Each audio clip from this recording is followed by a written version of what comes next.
The manager shoved the waitress in front of everyone during dinner rush. She thought no one cared enough to help. 10 minutes later, 8 military bikers pulled up outside. They'd made a promise to her father years ago, and they never break their word. The dinner rush at Romano's steakhouse hit like it always did, fast, loud, and unforgiving. Lily Martinez moved between tables with practiced efficiency, balancing 3 plates on her left arm while refilling a water glass with her right. She'd worked here for 2 years, long enough to know every squeak in the kitchen door and every crack in the tile floor. Long enough to recognize when trouble was brewing. And tonight, trouble had a name: Vincent Russo, the floor manager. "Where's Table 7's appetizer?" Vincent's voice cut through the dining room chatter. He stood near the kitchen entrance, his face flushed red, jabbing a finger at Marcus, the 17-year-old busboy who'd started 3 weeks ago. Marcus fumbled with a tray of dirty dishes. I don't know, sir. I just clear the tables. The kitchen. Don't give me excuses." Vincent's voice rose higher. Several diners turned to look. "You think you can stand around doing nothing while we're slammed?" Lily set down her plates at table 12 and moved toward them. She'd seen this before. Vincent had a pattern: find the youngest, newest employee and make them the target when things got stressful. Last month it was Sarah, a college student who quit after 1 week. The month before, it was a prep cook who simply stopped showing up. Marcus's hands trembled as he tried to stack plates. One slipped, clattering against the tray. "Now you're breaking dishes?" Vincent stepped closer, his face inches from the boys. "You're going to pay for every single." "Vincent," Lily kept her voice calm, steady. "Marcus is doing fine. Table 7's appetizer is delayed because the fryer's backed up. I checked with Tony 2 minutes ago." Vincent's head snapped toward her. "Did I ask you?"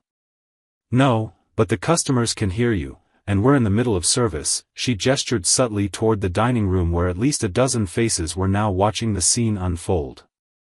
"Maybe we should handle this in the back." For a moment, Vincent's expression shifted, something between embarrassment and rage. The dining room had gone quieter. Even the kitchen sound seemed to dim. Then he moved.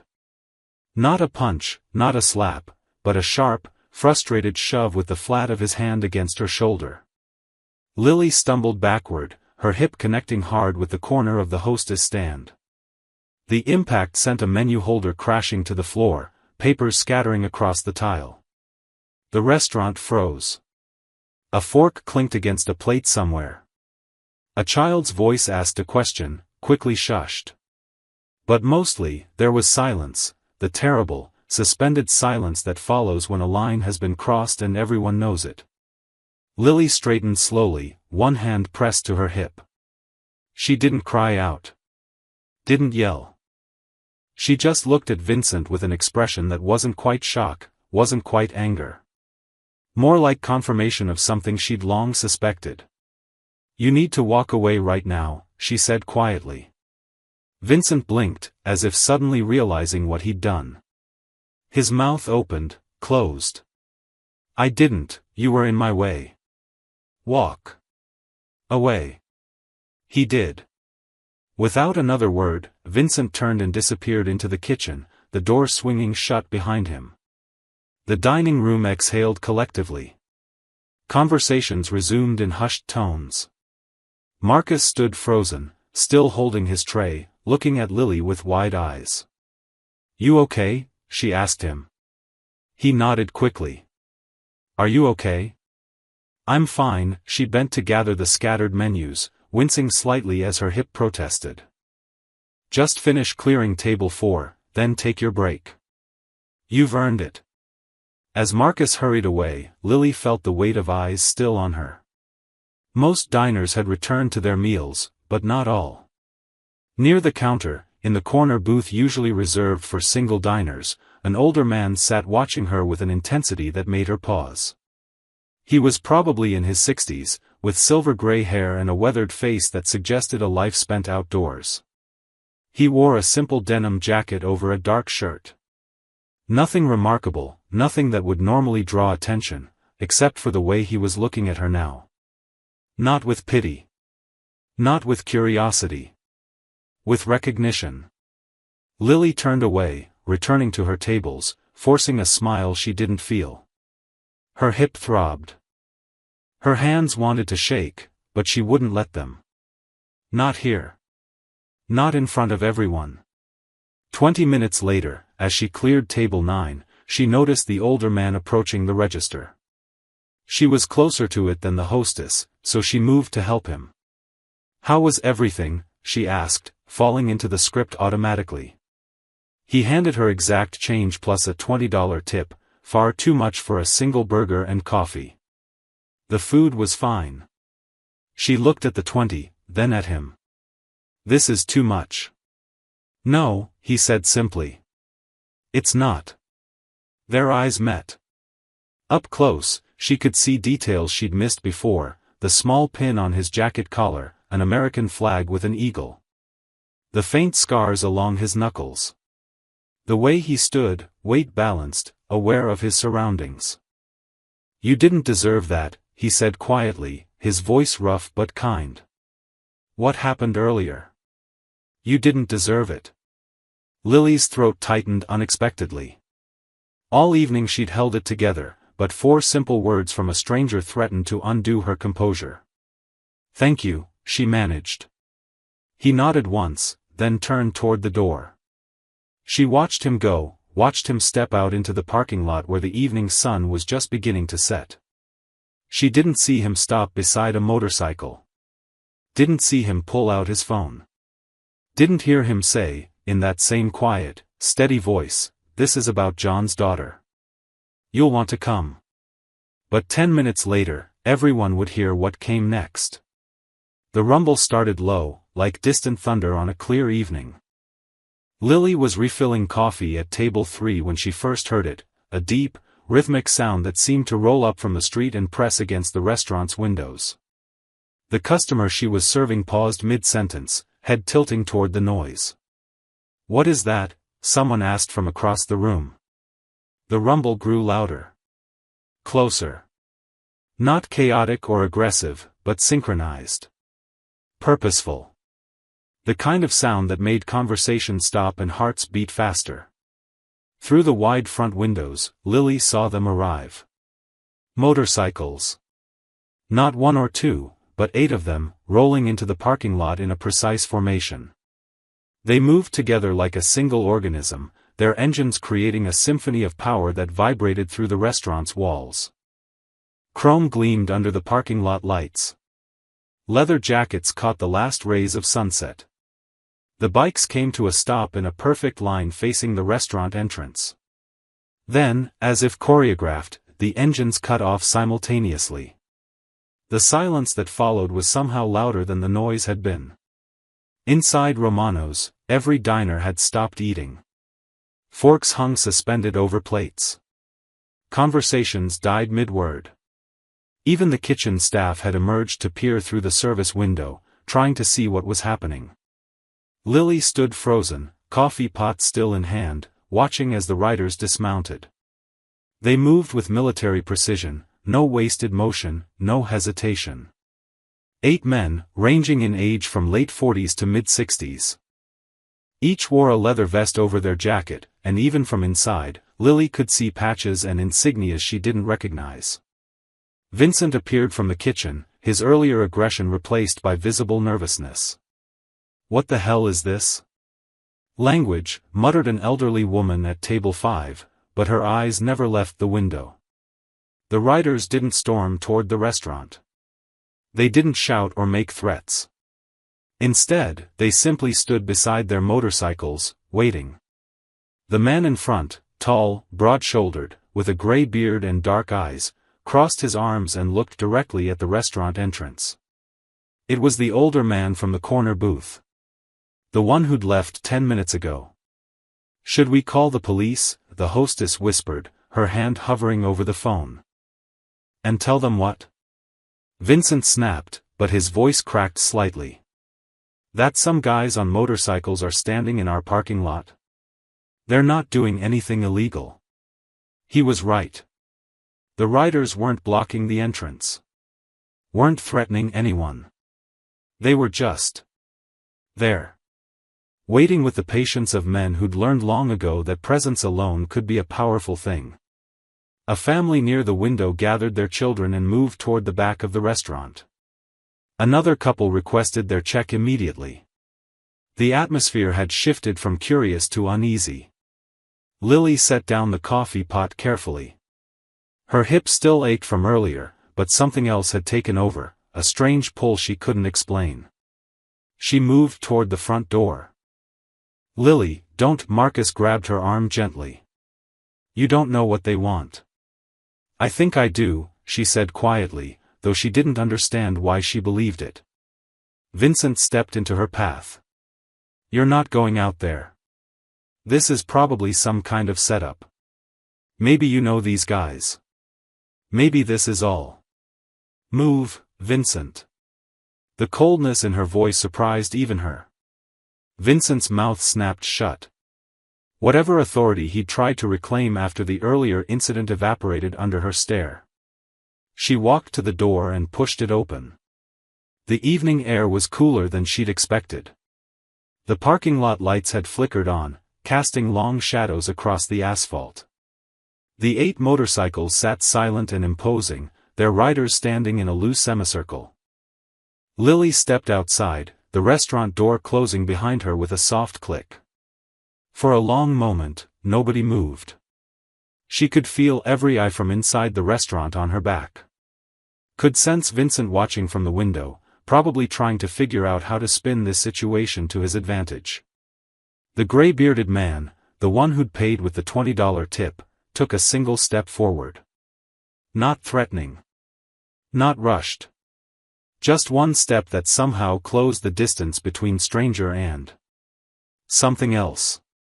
Lily Martinez? His voice carried clearly in the quiet parking lot. She nodded slowly. How do you know my name? Your name tag, he said, gesturing to her uniform. Then his expression softened. But I knew who you were the moment I saw you.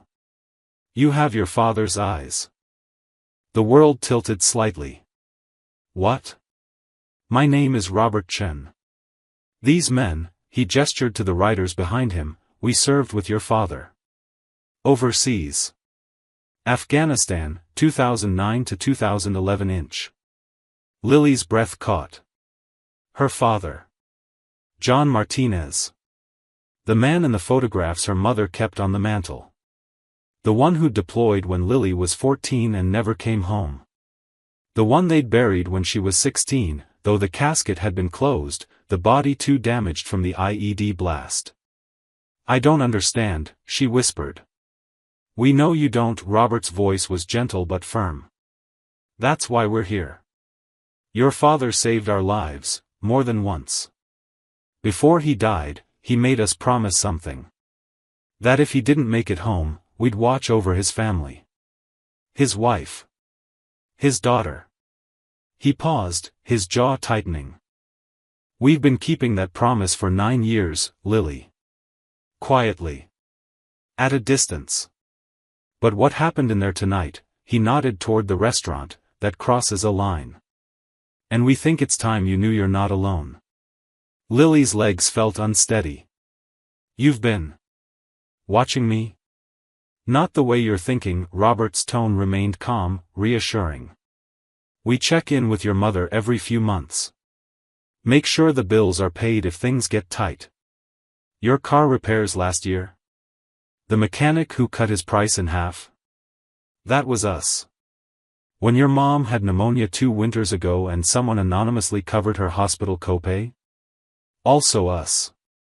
One of the other riders stepped forward, a shorter man with kind eyes and a limp in his right leg. We're not stalkers, kid. We're just keeping a promise to a brother who didn't make it home. Lily's mind raced through memories, moments that had seemed like luck or coincidence. The landlord who'd mysteriously agreed to defer rent when her mother lost her job 3 years ago. The grocery delivery that appeared on their doorstep during that brutal winter storm, unmarked and paid for. The college scholarship application that someone had told her about, perfectly timed, perfectly suited to her situation. "All of you?" she asked, looking at the 8 men standing in the parking lot. "All of us," Robert confirmed. "There were 12 of us in your father's unit. 4 have passed since we came home. But these 7 men," he gestured to the riders behind him, "we all owe our lives to John Martinez." A tall black man with graying temples and a scar across his cheek spoke up, his voice deep and measured. "Helmand Province, November 2010. We were pinned down by enemy fire, separated from our convoy. Your father was the squad leader. He could have waited for backup, played it safe. Instead, he went back into the kill zone 3 separate times to pull out wounded men. Saved my life that day," added a stocky rider with a Boston accent. "Took shrapnel in his leg doing it, but he didn't stop until all of us were out." Robert nodded. "He was a good soldier. Better man. And when we rotated home and he stayed for another tour," his voice trailed off, the weight of old grief settling over his features. "We all asked him why. He said someone had to make sure the next generation of soldiers had a good leader. Someone who'd bring them home. He didn't bring himself home," Lily said quietly, and immediately regretted the bitterness in her tone. "No," Robert agreed, meeting her eyes steadily. "He didn't. But he brought 19 other men home alive on that last tour. The IED that killed him? He was leading a patrol. Saw the disturbance in the road, realized what it was. Instead of freezing or running, he pushed 2 soldiers out of the blast radius. They lived because he moved first. The parking lot felt too small suddenly, the air too thin." Lily had heard the official story, hostile action, immediate casualty, hero's death. But these details, these specific moments, painted a picture she'd never had before. Her father wasn't just a photograph and a folded flag. He'd been real, alive, making choices that saved lives. "Why now?" she asked, her voice barely above a whisper. "Why reveal yourselves now?" Robert's expression hardened. "Because I sat in that restaurant tonight and watched a man put his hands on you. Watched him humiliate a kid who was just trying to do his job. Watched you stand up for that kid and get punished for basic decency. It was just a shove." "It was assault," interrupted the man with the limp. "And it wasn't the first time, was it?" Lily looked away. He was right. Vincent had a history. She'd seen him grab a server's wrist once, squeeze hard enough to leave marks. Seen him throw a plate that shattered inches from a prep cook's head. The staff knew to avoid him when he was in one of his moods, to keep their heads down and wait for the storm to pass. "We made a promise to your father," Robert continued. "To watch over his family. To make sure no one hurt the people he loved. We've kept our distance because your mother asked us to. She wanted you to have a normal life, not one overshadowed by grief and warrior culture. We respected that. But Lily, you're 25 years old now. You're working in a place where you're not safe, where you're not respected. That's not okay with us. I can handle Vincent. You shouldn't have to." The words came from a lean rider with silver hair and piercing blue eyes. "Your father didn't die so his daughter could be someone's punching bag. That's not handling it. That's surviving it. There's a difference." The truth of his words hit harder than Vincent's shove had. Lily realized she'd been surviving for a long time, surviving her father's death, surviving her mother's depression afterward, surviving underpaid jobs and disrespectful managers because that's just how things were. When had she stopped believing she deserved better? "What do you want from me?" she asked finally. "Nothing," Robert said simply. "We want to give you something. Information.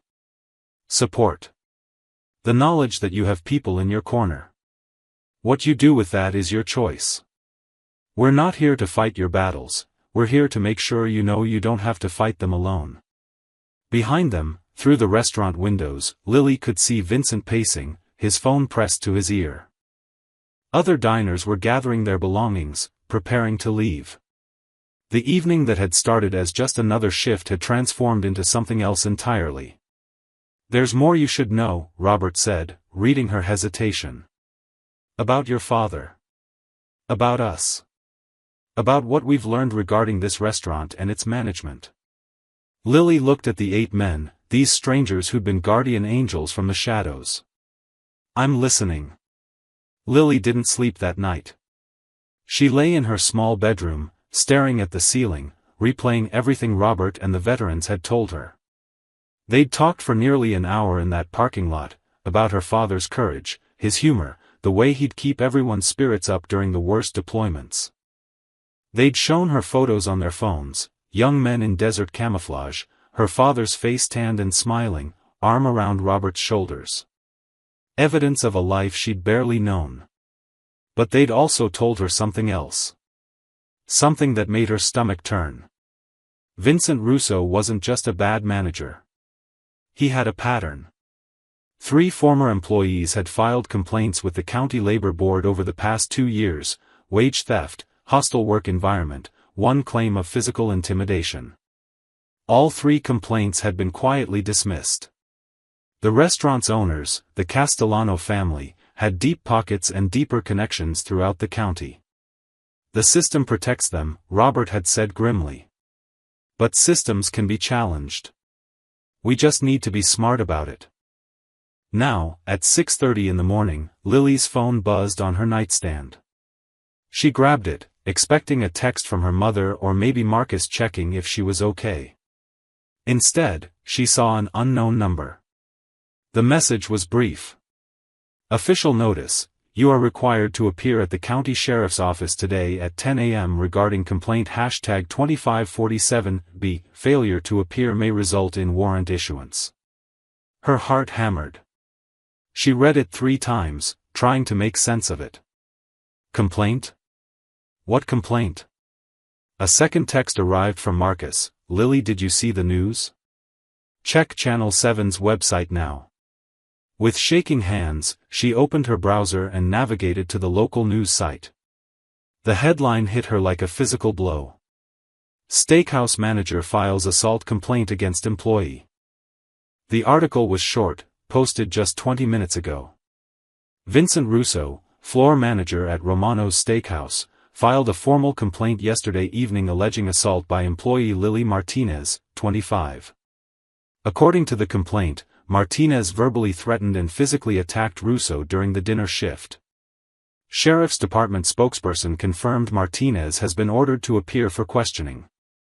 Restaurant management declined to comment, citing ongoing investigation. Lily's phone slipped from her hands onto the bed. This couldn't be real. She hadn't touched Vincent, he'd pushed her. There were witnesses. An entire dining room full of people had seen what happened. Her phone rang. Robert's number, saved from last night. "You've seen it," he said without preamble. "He's lying." "Robert, I didn't." "We know. Listen carefully. This is a calculated move. He filed the complaint last night, right after we left. He's trying to flip the narrative before you can establish yours." But there were witnesses. Witnesses who were eating dinner, who may not have seen the full context, who don't want to get involved. Robert's voice was steady, grounding. "This is what powerful people do, Lily. They control the story. The Castellanos have the sheriff in their pocket. We verified that last night. Sheriff Tom Bradley has been photographed at their private parties. His campaign received significant donations from them 4 years ago." Lily felt dizzy. "So what do I do?" "You go to that appointment. You tell the truth, calmly and clearly. You don't get angry, don't get defensive. And you don't go alone. I'm coming with you. So is David, he's a paralegal, knows how these things work. They'll arrest me." Her voice cracked. "They might detain you for questioning, but they won't arrest you. Not yet. They don't have enough, and they know it. This is intimidation, pure and simple. Vincent and the Castellanos are betting you'll panic, maybe quit, maybe leave town. They're betting you're alone and scared. I am scared. I know. But you're not alone. 3 hours later, Lily sat in an uncomfortable plastic chair at the county sheriff's office, Robert on her left and David, the lean veteran with silver hair, on her right. The station smelled like burnt coffee and industrial cleaner. Wanted posters lined the walls alongside public service announcements. Sheriff Bradley emerged from a back office, his uniform crisp, his expression neutral. He was younger than Lily had expected, maybe early 50s, with the kind of smile that didn't reach his eyes. Miss Martinez. Thank you for coming in. He didn't acknowledge Robert or David. If you'll follow me? My associates will be joining us, Lily said, surprised by the steadiness in her own voice. Bradley's smile tightened. This is a formal interview regarding a criminal complaint. Unless one of them is your attorney. I'm her legal advisor, David said smoothly. Paralegal certification, 15 years experience. I'm here to ensure her rights are protected during questioning. The sheriff's jaw worked silently for a moment. Then he nodded curtly. Fine. This way. The interview room was exactly like the ones Lily had seen on TV, gray walls, metal table, recording equipment in the corner. Bradley sat across from her, a thin folder open in front of him. Miss Martinez, Vincent Russo has alleged that on the evening of November 9th, you verbally threatened him and physically struck him in front of customers and staff. What's your response to these allegations? Lily met his eyes. They're lies. Vincent pushed me. I have witnesses. Mr. Russo also has witnesses. Then we have a problem, David interjected calmly, because one party is committing perjury. Bradley's expression hardened. This isn't a joke, Mr. Chen. David Chen. And you're right, Sheriff. This isn't a joke. It's a young woman being targeted for standing up to workplace abuse. The sheriff closed the folder with a sharp snap. Miss Martinez, don't leave town. We'll be in touch. As they left the station, Lily realized the battle had just begun. And Vincent had drawn first blood. The Veterans Hall sat on the eastern edge of town, a modest brick building with a gravel parking lot and an American flag that hung perfectly still in the morning air. Lily had driven past it 100 times without really noticing it, just another community building in a town full of them. Now, as Robert's motorcycle led her car into the lot, she saw it differently. 3 other motorcycles were already parked near the entrance. The same ones from last night, she realized. The veterans hadn't gone home. They'd been preparing. This doesn't feel real, she murmured to herself as she killed the engine. Robert appeared at her car door before she could fully process where she was. Come on. There's something you need to see. Inside, the hall smelled like old wood and coffee. Fluorescent lights hummed overhead, illuminating a space that was part meeting room, part museum. Folding tables lined one wall. A small kitchen area occupied the corner. But what dominated the room were the walls themselves. Photographs. Dozens of them. Some in frames, others pinned directly to corkboards. Men in uniforms spanning decades, World War II, Korea, Vietnam, Desert Storm, Iraq, Afghanistan. Faces young and old, smiling and serious, alive and memorial. And there, in the center of the Afghanistan section, was her father. Lily's breath caught. The photo was larger than the others, professionally printed and mounted in a dark wood frame. Her father stood in desert camouflage, rifle slung across his chest, squinting slightly against the sun. But he was smiling, that crooked smile she remembered from her childhood, the one that meant he'd just said something either profound or ridiculous and was waiting to see which one you'd figured out. Around him in the photo stood 7 other soldiers. Younger versions of the men who'd appeared in the parking lot last night. Helmand Province, 2010, said a voice behind her. Lily turned to find the tall black veteran, the one with the scar on his cheek. I'm Marcus Turner, by the way. Same name as your busboy friend, coincidentally. You're in this photo, Lily said, recognizing him immediately. Younger, no scar yet, but the same intense eyes. Front row, left side. That was 3 months before the ambush. Marcus moved to stand beside her, studying the photograph like he'd seen it 1,000 times but never got tired of looking. Your father took this picture seriously. Made us all clean up, shave properly, stand straight. Said someday we'd want to remember we were soldiers, not just survivors. Robert joined them, carrying 3 cups of coffee. He was right. We had prints made for everyone in the unit. 4 of those men are gone now. But the rest of us? We look at this photo and remember why we made it home. David emerged from the kitchen area with a cardboard box. Lily, there's more. He set the box on the nearest table and began removing items carefully. Letters. A lot of them. Yellowed envelopes with military postage, addresses in her father's handwriting. Your father wrote to each of us regularly, David explained. Even after his first deployment ended and we'd rotated home.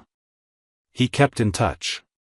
These, he gestured to the stack, these are just mine. Robert has more. Marcus probably has the most because your dad loved arguing politics with him. Marcus chuckled. Man could debate for hours. Never raised his voice, never got personal, just methodically dismantled every argument until you either admitted defeat or realized you'd both been agreeing the whole time. Lily picked up one of the letters carefully. The paper felt fragile, the creases deep from being folded and unfolded many times. She recognized her father's handwriting immediately, small, precise, slightly slanted. Marcus, you were right about the platoon needing better communication protocols. Implemented your suggestion last week. Saved us from a friendly fire incident on Tuesday. When you're right, you're right. Don't let it go to your head. John. It was so casual, so normal. Her father giving credit, showing respect, maintaining connection. These weren't the letters of a distant commander. These were letters between friends. He talked about you all the time, Robert said quietly. In every letter, every email, every satellite phone call when he could get access. Lily made honor roll. Lily joined the debate team. Lily wants to study hospitality management because she likes making people feel welcome. Lily's eyes burned. I didn't know he paid that much attention. He was always deployed, always busy. He was always your father first, Marcus corrected gently. Everything else was second. You know what his last email to me said? 2 days before he died. Lily shook her head, not trusting her voice. Marcus pulled out his phone, scrolled through old emails, and turned the screen toward her. Marcus, Lily graduates high school in 2 years. Been saving combat pay for her college fund. If something happens to me, make sure she knows she can be anything she wants. Don't let anyone make her feel small. She's got the biggest heart in the world. That's not weakness. That's strength. Make sure she knows that. J.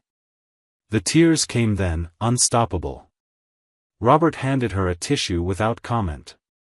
David looked away politely. Marcus just stood there, solid and present. We're not telling you this to make you cry, Robert said after a moment.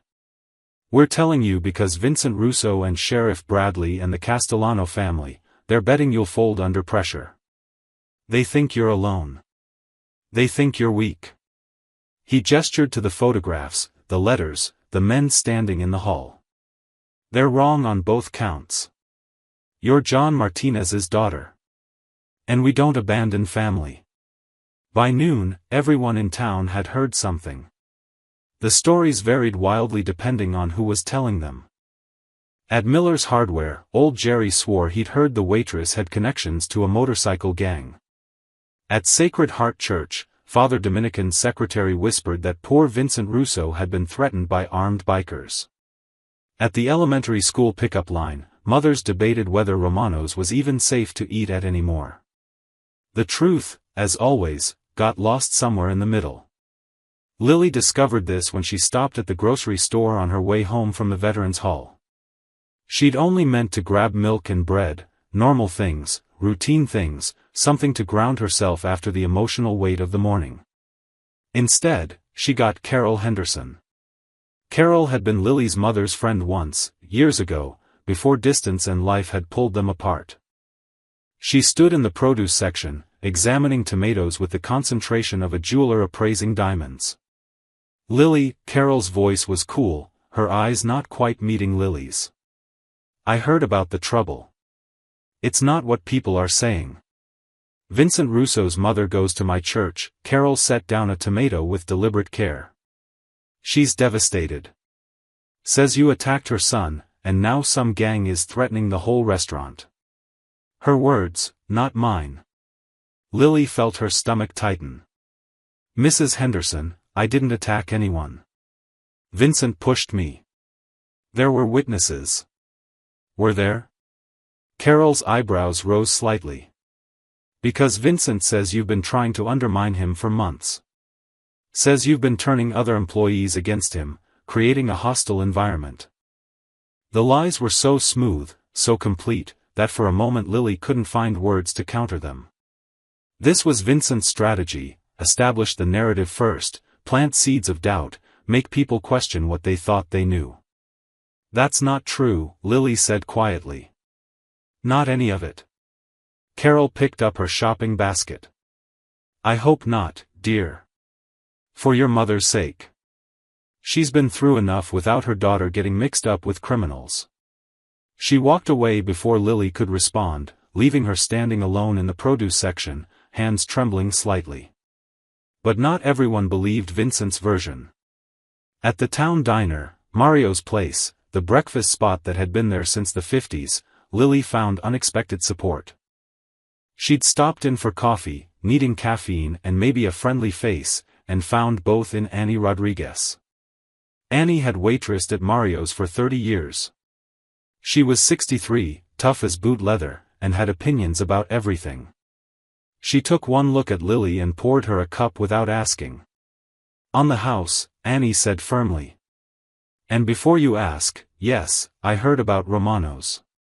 Also heard Vincent's version. Load of garbage, if you ask me. Lily blinked. You believe me? Honey, I've worked food service since 1982. I know a bad manager when I hear about one, and Vincent Russo has been bad news since the day the Castellanos hired him. Annie leaned against the counter, lowering her voice. He tried to poach 3 of our servers last year. Promised them better tips, better hours. Know what happened? 2 quit within a month. Said the environment was toxic. The third one, sweet girl named Sophie, she came back here literally crying, begging for her old job back. What did Vincent do to her? Annie's expression darkened. Don't know exactly. She wouldn't say. But she had a bruise on her wrist that looked an awful lot like finger marks. Mario gave her job back, no questions asked. We don't play those games here. She refilled Lily's coffee without being asked. Point is, some of us know the truth. You're not alone in this, even if it feels like it. The town was splitting, Lily realized over the next few days. Not obviously, there were no protests or public confrontations. But the division was there, quiet and growing, like a crack in foundation that starts small and spreads. At the bank, the teller who usually chatted with Lily processed her transaction in silence, eyes down.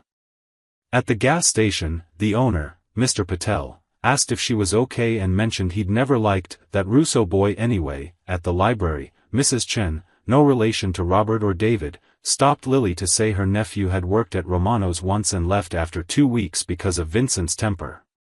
Small moments. Small gestures. But they added up. The most surprising support came from an unexpected source, Father Dominican himself. He appeared at Lily's mother's house on Thursday evening, carrying a casserole dish and wearing his usual kind expression. "I'm not here officially," he said when Lily answered the door. "Just as a neighbor. May I come in?" Over tea in the small kitchen, he spoke carefully. "Carol Henderson told me what she said to you at the grocery store. I want you to know that her opinion isn't shared by everyone in our congregation. I've heard concerning things about Mr. Russo's behavior over the years. Multiple sources, reliable people. Why doesn't anyone speak up?" Lily asked. Father Dominican sighed. "Fear, mostly. The Castellanos donate significantly to many local organizations. People worry about consequences. But Lily," he looked at her directly, "fear isn't the same as loyalty. And silence isn't the same as agreement. There are more people on your side than you realize. They're just waiting to see if it's safe to say so." After he left, Lily sat in the darkening kitchen, processing everything. The town was watching, waiting, choosing sides in a battle that hadn't been fully declared yet. She just hoped that when the Real fight came, the people who believed her would find their voices. Because Vincent and the Castellanos were just getting started. The first person to reach out was Sophie. Lily didn't recognize the name when the Facebook message appeared Friday morning. The profile picture showed a young woman with dark hair and a cautious smile, but it was the message itself that made Lily's heart race. "Hi Lily. You don't know me, but I used to work at Romano's. Annie from Mario's place told me what happened to you. The same thing happened to me. Can we talk?" They met at a coffee shop 2 towns over, Sophie's suggestion. "I don't want to run into anyone from Romano's," she'd explained over the phone. "I know that sounds paranoid, but..." "It doesn't," Lily had assured her. She understood perfectly. Sophie arrived 10 minutes early, already sitting in a corner booth when Lily walked in. She was 22, petite, with nervous hands that kept fidgeting with her coffee cup. The sleeves of her sweater were pulled down over her wrists. "Thank you for meeting me," Sophie said quietly. "I wasn't sure if I should reach out. But then I thought, if I stay silent and something worse happens to someone else." "What did Vincent do to you?" Lily asked gently. Sophie's eyes dropped to her coffee. "I worked there for 4 months last year. The money was good at first, better than most places. But Vincent. He had rules. Weird, controlling rules. We couldn't talk to each other during shifts unless it was work-related. Couldn't eat food from the kitchen even if it was going to be thrown out. Had to ask permission to use the bathroom." "That's not legal," Lily said. "I know that now. But I was 19, and it was my first real restaurant job. I thought maybe that's just how it was." Sophie pulled her sleeves up slightly, revealing faint yellow-green bruises on her left wrist. "Old ones, nearly healed. One night I dropped a tray. Accident, someone bumped into me. Vincent grabbed my wrist and dragged me into the kitchen. Squeezed hard enough that I couldn't feel my fingers. Told me I was clumsy and stupid, and if I cost him another plate, he'd make sure I never worked food service again." Lily felt cold anger settling in her chest. "Did you report it?" "I tried. Went to the Castellanos directly. Mrs. Castellano listened, nodded a lot, said she'd look into it. 2 days later, Vincent cut my hours to 4 per week. All closing shifts. When I complained, he said my performance had been declining. A week after that, I just quit. I couldn't take it anymore." "Sophie, would you be willing to write down what happened? With dates, details?" Sophie bit her lip. "Will it help?" "I think it might. I think you're not the only 1 inch." She was right. By Monday, 3 more former employees had contacted Lily. Each had heard through the small-town grapevine that she was collecting statements. Each had their own story. Marcus, different Marcus, a line cook who'd worked at Romano's 2 years ago, described systematic wage theft. Vincent would edit our time cards, he explained during their phone call. You'd work an 8-hour shift, but your card would show 7.5. Happened every week. When I confronted him, he said I must have clocked out early and forgotten. But I had photos of the clock-in machine on my phone showing my actual times. He fired me the next day for insubordination.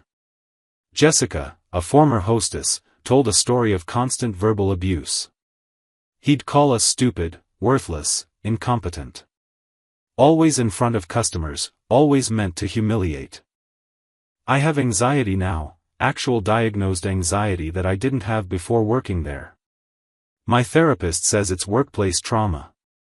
Then there was Daniel, who'd been a server for 6 months. His story was the most disturbing. Vincent offered me extra hours once. Said I could work private parties the Castellanos hosted at their home. Good tips, he promised. But when I got there, it wasn't a normal party. The guests were inappropriate. Making comments, getting too familiar. When I tried to leave, Vincent blocked the door. Told me I was overreacting, that this was part of the job. I pushed past him and never went back. Never got paid for that night either. Lily met with each person individually, always in public places, always with their explicit consent. Robert had provided her with a simple template, just the facts, dates, and specific incidents. No exaggeration, no emotional language, just clear documentation. By Wednesday evening, she had 5 detailed statements. Each one painted the same picture: Vincent Russo was not just a bad manager. He was abusive, manipulative, and protected by employers who either didn't care or actively enabled his behavior. The veterans helped organize everything. David created a file system, chronologically ordered with copies stored in multiple locations. Marcus, veteran Marcus, compiled a timeline showing the pattern of complaints, terminations, and incidents spanning 3 years. This is substantial, David said, reviewing the material spread across the Veterans Hall table.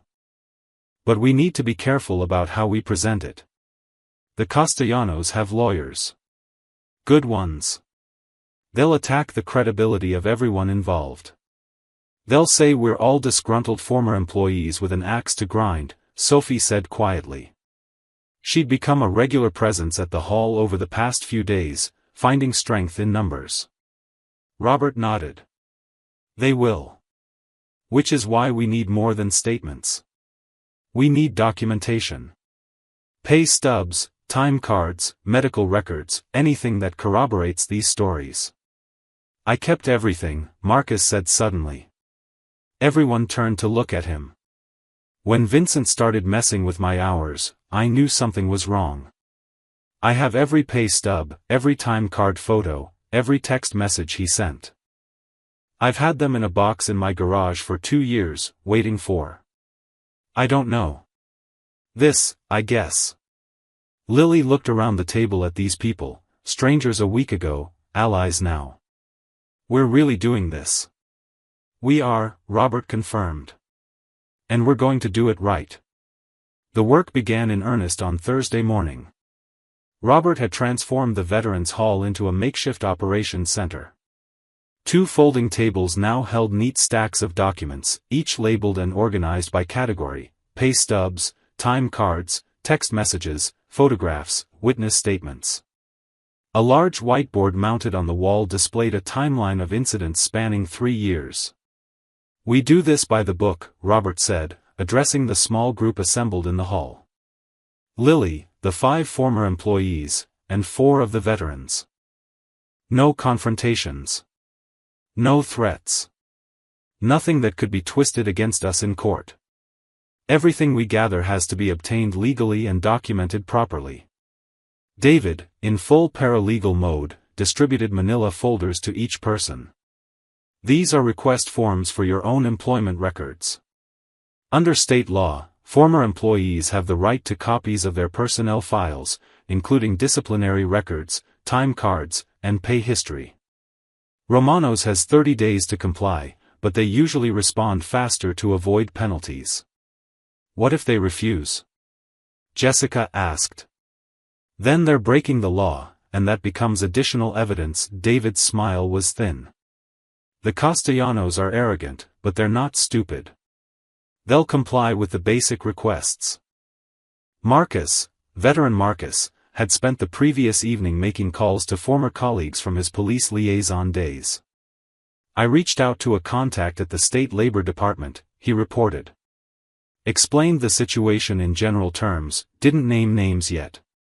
They said if we can show a pattern of wage violations across multiple employees, they'll open an investigation. But we need hard numbers. Documentation. Former employee Marcus, they'd started calling him Cook Marcus, to avoid confusion, opened the box he'd brought from his garage. Inside were dozens of documents, meticulously organized in labeled folders. 2 years of evidence, he said, spreading them across the table. Every discrepancy, every shorted hour, every suspicious pay adjustment. Lily picked up one of the pay stubs. The math was obvious once you looked closely. Hours worked, 42. Hours paid, 385. Week after week, the same pattern. Small enough that most people wouldn't notice or wouldn't think it worth fighting over. But multiplied across months, across multiple employees, it added up to thousands of dollars. This is systematic theft, she said quietly. It's wage fraud, David corrected. Which is a criminal offense, not just a civil matter. If we can prove Vincent did this knowingly and repeatedly, he's looking at actual criminal charges. Sophie had brought something else, her medical records. The documentation from her urgent care visit after the wrist-grabbing incident. I didn't press charges then, she said, her voice steadier than it had been days ago. I was scared and just wanted to forget about it. But the doctor noted the bruising pattern was consistent with forceful gripping. It's in my file.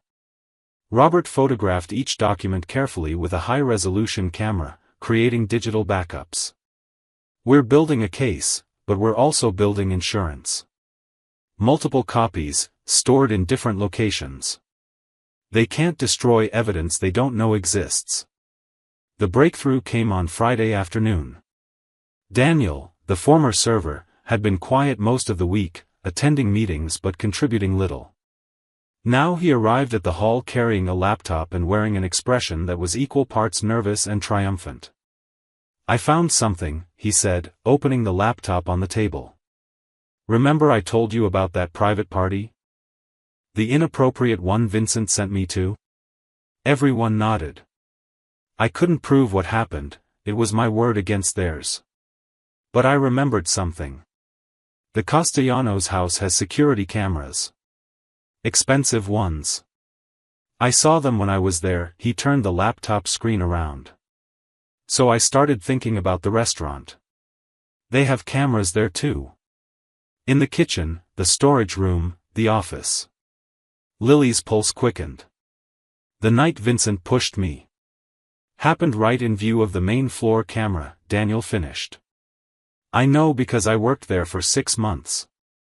I know exactly where every camera points. The Castellanos would never give us that footage, Jessica said. No, David agreed slowly, his eyes on the laptop screen. But they're required by law to maintain security footage for a certain period. And if that footage contains evidence of a crime, tampering with or destroying it is a felony. Robert leaned forward. What are you suggesting? I'm suggesting we make a formal request for that footage through proper legal channels. File it officially, with specific date and time stamps. That creates a legal obligation for them to preserve it. If they destroy it after receiving our request, they're guilty of evidence tampering. Lily felt a spark of hope. The footage from last week, from the incident with Vincent, it would show exactly what happened. It would, David confirmed. But there's more. If those cameras run continuously, they've likely captured other incidents too. Other employees being mistreated. The question is whether we can get access to it. Marcus, veteran Marcus, pulled out his phone. I have an idea about that. My contact at the Labor Department? If they open an official investigation, they have the authority to subpoena security footage as part of their inquiry. The Castellanos can't refuse a state investigation. But we need enough evidence to trigger that investigation first, Robert said. We have it, Cook. Marcus gestured to the spread of documents covering the tables. 5 employees, 3 years of wage violations, documented medical evidence of assault, and a clear pattern of retaliation against anyone who complained. That's enough to start an investigation. David was already drafting the complaint on his laptop. We file with the State Labor Department on Monday morning.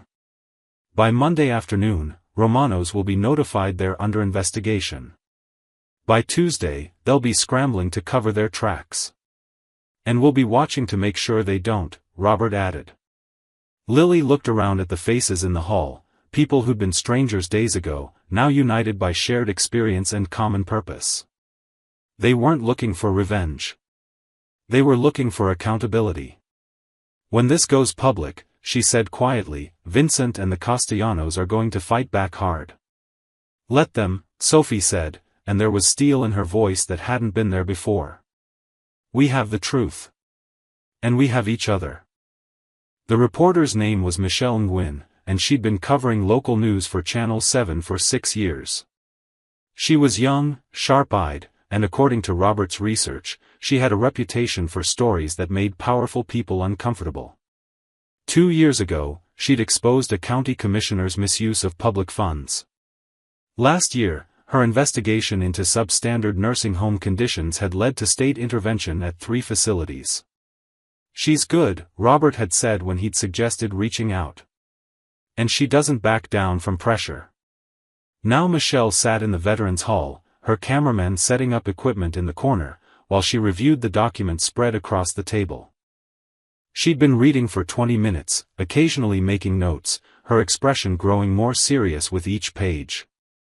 This is substantial, she said finally, looking up at Lily and the former employees. 5 people with consistent stories, documentation of wage theft, medical records, a clear pattern of retaliation. This isn't just one bad manager, this is systemic abuse. Will you cover it? Sophie asked quietly. Michelle set down the papers. Yes. But I need to be clear about what this means. Once this story airs, there's no taking it back. The Castellanos will come after your credibility. They'll dig into your backgrounds, looking for anything they can use to discredit you. Vincent will probably claim this is a coordinated attack. Are you prepared for that? Lily glanced at the others. Cook. Marcus nodded firmly. Jessica's hands trembled slightly, but she met Michelle's eyes and said, yes. Daniel and Sophie exchanged looks, then both indicated their agreement.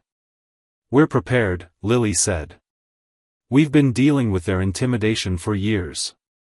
At least this way, people will know the truth. Michelle nodded slowly. Okay. Then let's do this right. I want to interview each of you separately, on camera. You'll tell your stories in your own words. No script, no rehearsal, just honest accounts of what happened. I'll also need to contact Romanos for their response. They'll deny everything, but journalistic ethics require we give them the opportunity to comment. When will this air? Robert asked. If we film today, I can have it ready for the 6 o'clock news on Monday.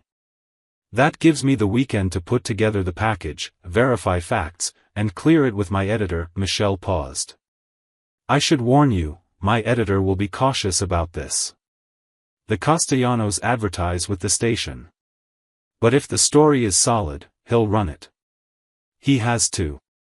The interviews took 3 hours. Lily went first, sitting in a folding chair with the Veterans Hall wall behind her. The camera felt intrusive, but Michelle's gentle questions helped her relax. Tell me what happened the night of November 9th. Lily did. She described the dinner rush, Vincent's treatment of Marcus the busboy, her attempt to intervene, and the shove. She kept her voice steady, her facts clear. "How did that make you feel?" Michelle asked. "Humiliated. Angry. But mostly just tired. Tired of watching him treat people that way and knowing nothing would change." "Why didn't you report it to his supervisors?" "I did. 2 months ago, I reported a different incident to Mrs. Castellano. She thanked me for bringing it to her attention and said she'd handle it. Nothing changed. Vincent's behavior got worse. Sophie's interview was harder to watch. She cried twice while describing the wrist-grabbing incident, but she pushed through, showing her faded bruises to the camera. Cook Marcus presented his evidence methodically, walking Michelle through pay stubs and time cards, pointing out each discrepancy. "This wasn't a mistake," he said firmly. "This was theft. Calculated, repeated theft from people who couldn't afford to lose a single hour's pay." By the time Daniel finished his interview, describing the inappropriate private party and Vincent's blocking the door, Michelle's cameraman looked visibly angry. "This is one of the worst cases I've covered," Michelle admitted after the cameras stopped rolling. "And I've covered some bad situations." Sunday evening, Michelle called Lily. "The story is ready. My editor approved it. It airs tomorrow at 6. I should tell you, I contacted the Castellanos and Vincent for comment." "What did they say?" Mrs. Castellano declined to comment on camera but issued a written statement calling the allegations false and defamatory. Vincent's statement was more aggressive.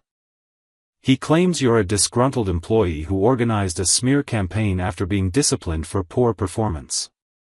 Lily's jaw tightened. "That's a lie." "I know. And I made that clear in the story. But Lily, you need to prepare yourself. When this airs, things are going to move fast." Monday at 6 p.m., Lily sat in her mother's living room, surrounded by the veterans and former employees. Her mother had insisted on making coffee and cookies, her way of coping with stress. The news segment was 7 minutes long. It opened with Michelle standing outside Romano's Steakhouse. A popular local restaurant is facing serious allegations of workplace abuse and wage theft from multiple former employees. Tonight, 5 people are breaking their silence about what they say is a pattern of misconduct that spans years. Then came the interviews. Lily watched herself on screen, barely recognizing her own voice. Watched Sophie show her bruises. Watched Cook Marcus explain the wage theft with damning clarity. Michelle's narration was professional but pointed. Channel 7 reached out to Romano's management for comment. They denied all allegations but declined to provide documentation or agree to an on-camera interview. The segment ended with Michelle's closing statement. The State Labor Department confirmed to Channel 7 that they have received a formal complaint regarding Romano's Steakhouse and will be opening an investigation. "We'll continue to follow this story as it develops." The living room was silent for a moment after the segment ended. Then Lily's phone began to ring. And ring. And ring. The call started within minutes of the broadcast ending. Former co-workers Lily hadn't spoken to in months. Customers who'd witnessed incidents at the restaurant. Other food service workers from around the county who had their own stories about Vincent or the Castellanos. Lily's phone buzzed so constantly that she finally had to silence it and just watched the notifications pile up. But the most important call came Tuesday morning at 8:15. "Miss Martinez? This is Inspector Paula Hendricks from the State Labor Department. I'm the lead investigator assigned to your complaint against Romano's Steakhouse. I need to schedule a formal interview with you and the other complainants." Lily's hand tightened on her phone. "When?" "Today, if possible. This case has been flagged as priority given the media coverage and the severity of the allegations. We're also executing an unannounced inspection of the restaurant this morning." By 9 a.m., 3 official vehicles were parked outside Romano's Steakhouse. 2 inspectors from the Labor Department, 1 from the Health Department, and a county tax auditor. They'd arrived without warning, as was their right under state law. Lily heard about it from Annie at Mario's place, who'd heard it from a regular customer who drove past on his way to work. "They're going through everything," Annie reported gleefully over the phone. "Financial records, employee files, kitchen logs. Vincent's been pacing around outside like a caged animal. The Castellanos showed up with their lawyer about 20 minutes ago." The formal interview took place at the Labor Department's regional office. Inspector Hendricks was a woman in her 50s with gray-streaked hair and an expression that suggested she'd heard every excuse and lie in existence. She interviewed each complainant separately, recording every statement, requesting documentation for every claim. When it was Lily's turn, Hendricks got straight to the point. "The security footage from November 9th, we've subpoenaed it. The restaurant initially claimed the system was malfunctioning that evening, but our technical consultant examined their equipment this morning. The system was functioning perfectly. They have the footage." Lily's heart raced. Can they refuse to turn it over? They can try. But obstruction of a state investigation is a serious crime. Their lawyer knows that. Hendricks leaned forward slightly. "Miss Martinez, I want you to understand something.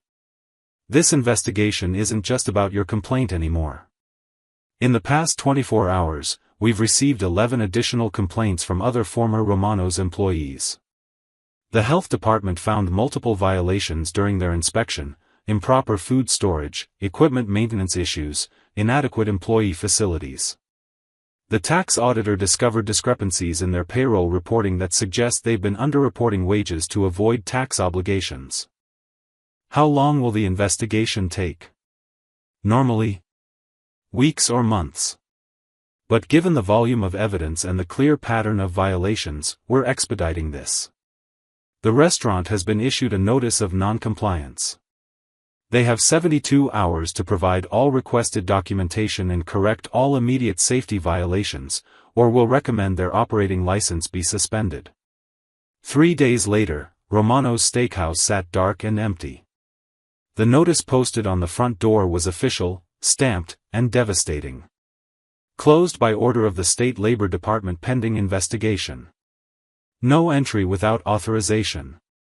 Lily stood in the parking lot, staring at the sign. Robert stood beside her, his expression carefully neutral. "They failed the compliance deadline," he said quietly. "Couldn't produce clean payroll records because they don't exist. The security footage they finally turned over? It showed exactly what you said happened: Vincent pushing you, you stumbling into the hostess stand. Also showed 3 other incidents from previous months they'd conveniently forgotten to mention." "What happens now?" "The Labor Department's report goes to the county prosecutor. They'll decide whether to file criminal charges against Vincent for wage theft and assault. The Castellanos are facing massive fines and a potential civil lawsuit from the collective employees.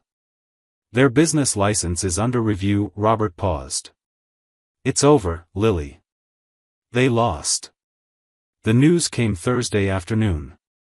Vincent Russo had been arrested. The charges were extensive: multiple counts of wage theft, assault, intimidation of witnesses, and falsifying records. His bail was set at $50,000. The Castellanos paid it immediately, but the damage was done. Their restaurant was closed, their reputation destroyed, and their legal bills mounting by the hour. Michelle Nguyen's follow-up story aired that evening, showing footage of Vincent being led from the sheriff's office in handcuffs. Her report was thorough and unsparing. Vincent Russo, former manager of Romano's Steakhouse, was arrested today on multiple charges stemming from an investigation that began with one waitress's courage to speak up. The state's investigation revealed systematic wage theft affecting at least 16 employees over 3 years, totaling an estimated $60,000 in stolen wages. The restaurant remains closed, and sources say the Castellano family is considering permanent closure rather than face the cost of remediation and legal settlements. Lily watched the report from the Veterans Hall, surrounded by the people who'd made this possible. Sophie was crying, but this time from relief. Cook Marcus looked vindicated. Jessica managed her first genuine smile in days. "We did it," Daniel said quietly. "We actually did it." "You did it," Robert corrected, looking at Lily. "You started this. You refused to accept that abuse was just part of the job. That took real courage." Lily shook her head. "I couldn't have done it alone." "No," Robert agreed. "But that's the point. You weren't alone. Your father taught us that nobody fights alone. Nobody survives alone. We're stronger together." 3 weeks later, Romano's Steakhouse closed permanently. The building went up for lease, the equipment was sold at auction, and the Castellano family quietly settled with their former employees for an undisclosed sum. Vincent Russo's trial was scheduled for spring. But Lily wasn't thinking about the past anymore. She was thinking about the future. The "For Lease" sign went up on a gray January morning. Lily hadn't meant to drive past Romano's. She'd taken a different route to the grocery store specifically to avoid it, but road construction had forced a detour, and suddenly there it was, the building that had defined so much of her life for 2 years, now sitting hollow and silent. She pulled into the parking lot without really deciding to. The space looked smaller somehow, diminished without the cars and the noise and the constant motion of service. The windows were dark. Someone had removed the Romano's sign from above the entrance, leaving behind a clean rectangle on the brick where the paint was brighter, untouched by weather and time. A few scattered leaves had collected near the door. Lily sat in her car for a long moment, engine idling, staring at the building. She'd expected to feel satisfaction seeing it closed.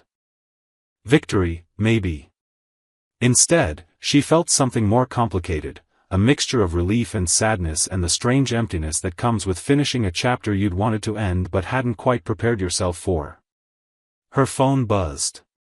"Robert, you okay? David said he saw your car at Romano's." Of course David had seen her. The Veterans Hall was only 2 blocks away, and the veterans had developed a protective habit of keeping a general awareness of where she was. Not intrusive, just present. She texted back, "Just looking. Didn't realize I'd feel this way. Want company?" "Yes." Robert arrived 5 minutes later on his motorcycle, the familiar rumble announcing his presence before she saw him. He parked beside her car, dismounted with practiced ease, and leaned against her passenger door. "Can I come in?" he asked through the window. She unlocked the door. He settled into the passenger seat, not speaking, just sitting with her in the shared silence. "I thought I'd be happy," Lily said finally. "Seeing it closed. But mostly I just feel tired." "That's normal," Robert said. "You've been running on adrenaline for weeks. Fighting battles, gathering evidence, doing interviews. Now the fight's over, and your body's finally processing everything you've been through. Is it really over? The immediate crisis? Yes. Vincent's facing trial. The Castellanos are settling claims. The restaurant's closed. But the other part, the healing part, that takes longer." He gestured toward the empty building. "Want to go inside?" Lily blinked. "Is that allowed?" "Building's vacant. Technically still owned by the Castellanos until the lease officially terminates, but they're not exactly monitoring it closely. And I happen to know the property manager." He pulled a key from his jacket pocket. "David got it this morning. Thought you might want closure." They crossed the empty parking lot together, their footsteps echoing in the cold air.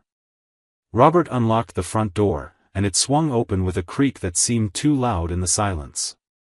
Inside, Romano's looked like a restaurant frozen in time. Tables still set for service that would never come. Chairs positioned at precise angles. The hostess stand empty, its computer terminal dark. Someone had cleaned before they'd locked up, the floors were swept, the surfaces wiped down, but the space already had that particular quality of abandonment, like a theater after the audience has gone home. Lily walked slowly through the dining room, her fingers trailing along the back of a chair. This was where table 7 had been.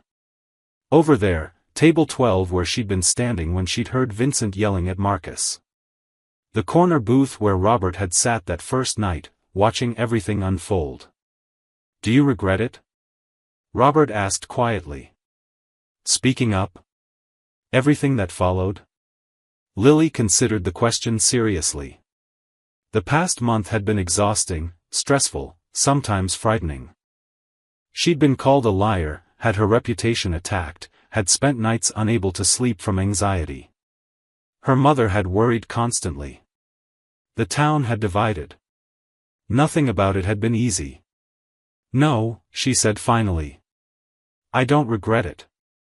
Because even standing here, even feeling sad about how it ended, I know it had to end.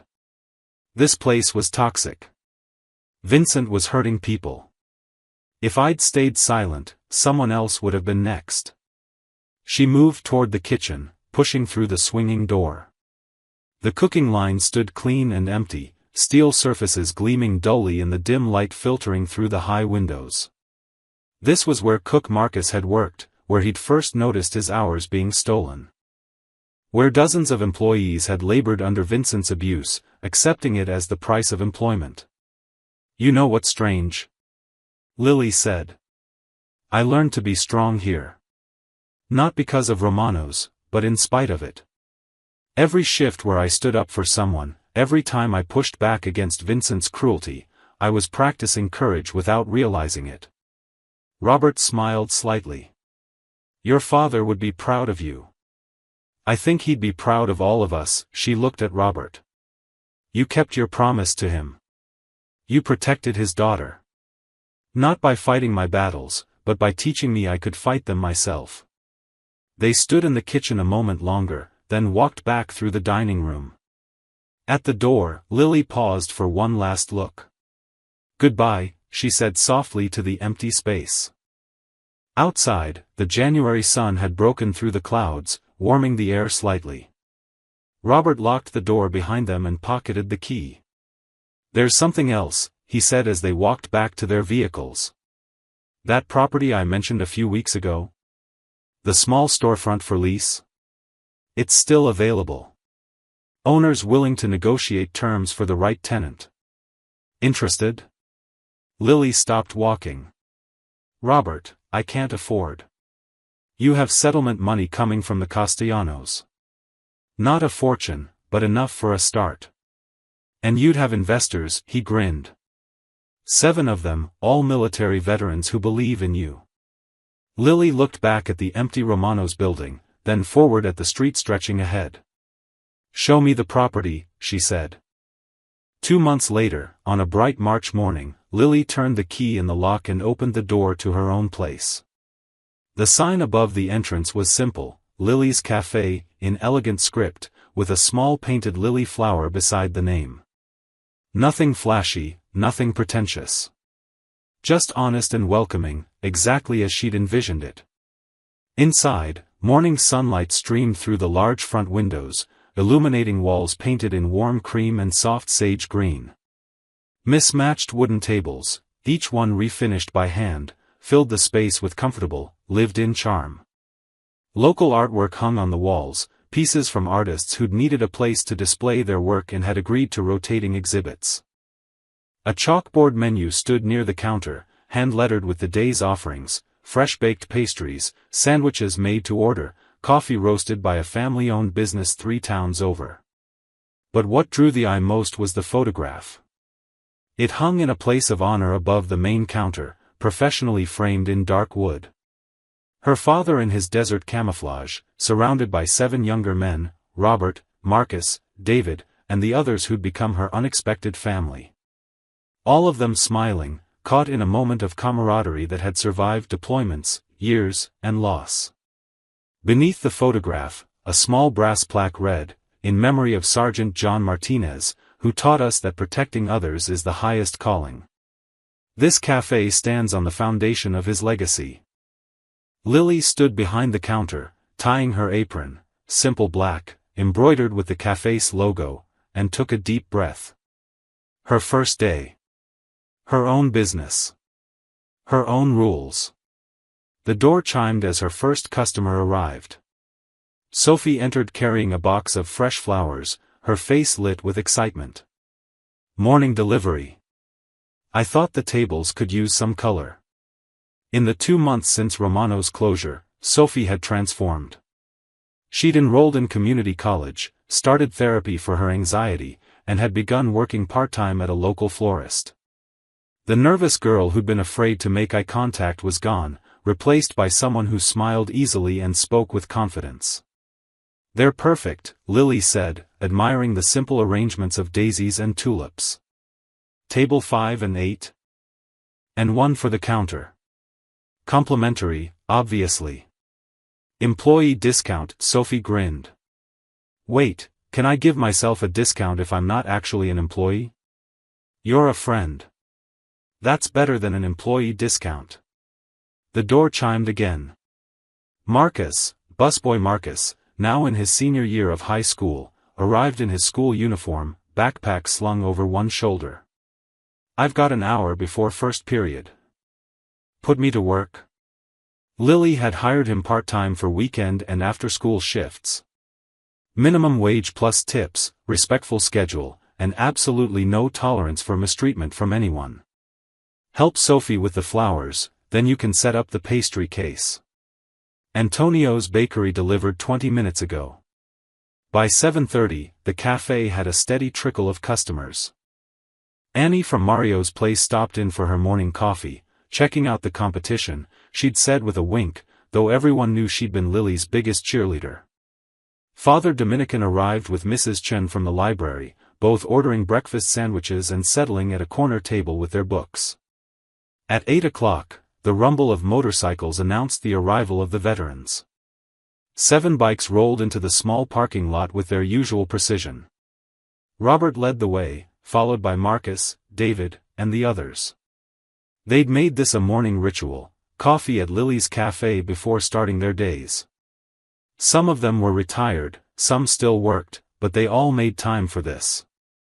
They took their usual table near the window, a round 6-seater that Lily had designated as theirs without ever saying so explicitly. They ordered coffee, black for Robert, 2 sugars for Marcus, cream for David, and settled in with the easy comfort of men who'd shared foxholes and now shared breakfast.